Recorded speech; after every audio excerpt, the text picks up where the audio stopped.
I'm Kelsey from TTSL Training. I'm Rachel, and today we're going to talk about how to effectively stand up your squat clean to keep the best positioning imaginable. So, one thing of a very common error for beginners who don't yet quite have a nice front rack established is that we see the elbows trailing a lot when we stand up a squat clean.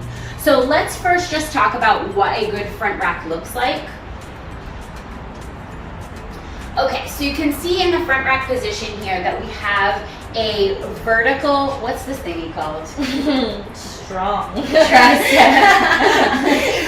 Her arms are vertical, and you can see that her elbows are pointing towards the wall with a nice shelf for her bar. So she's not holding the bar with her wrists in any way. In fact, she could let go.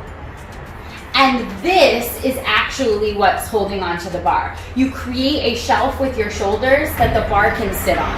Now that's a good front rack position. Obviously we know that as people are starting off, sometimes your mobility will inhibit you from this, but this is ideally where you want to get to. If your mobility is hindering you, you can go with a fingertip grip. Now you can see that she only has her first 3 fingers on the bar, and the other 2 and the thumb are being able to be lifted, and that gives her a little bit more give to get her elbows a little bit further up.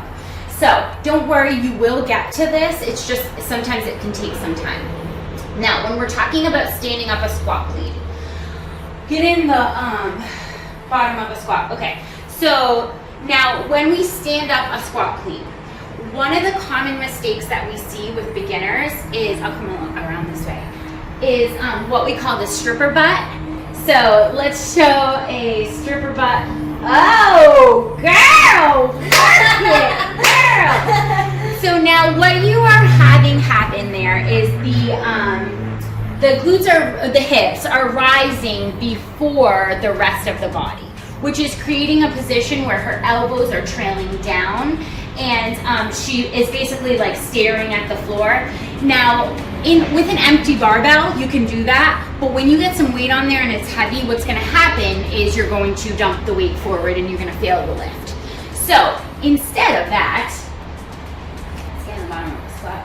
What we're going to ask you to do is lead with your elbows.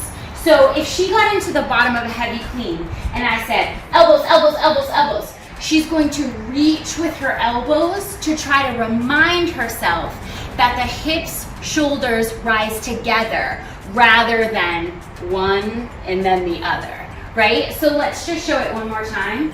Okay, she's in the bottom of her squat, elbows to the ceiling, elbows to the ceiling. Push up with those elbows so that you can make sure that this and this are going to rise together, and that will keep you out of that bad position where eventually you are going to have to dump weight. So just cue yourself when you're in the bottom of your squat that you really want to drive those elbows up and lead with them first to keep that nice upright position.